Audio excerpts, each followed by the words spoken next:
Hi guys, welcome back to my channel. For today's vlog, I'm going to update you the Santa Monica Lawton Bridge, also known as Bonifacio Global City, Ortigas Link Bridge. And now guys, I'm exactly at Pasig River side in Barangay Pineda, Pasig City. For your info guys, the Bonifacio Global City Ortigas Link Bridge is 4-lane two-way bridge currently under construction across the Pasig River, with a length of 613.77 meters. It will connect Lawton Avenue in Makati City to Santa Monica Street in Kapitolyo, Pasig City.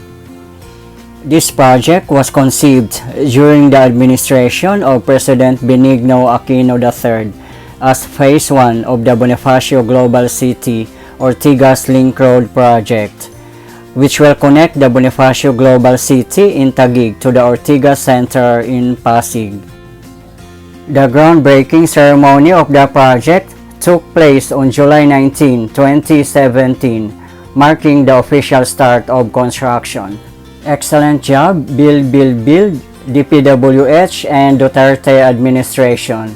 Mabuhay ang Pilipinas! Okay guys, please watch the drone footage.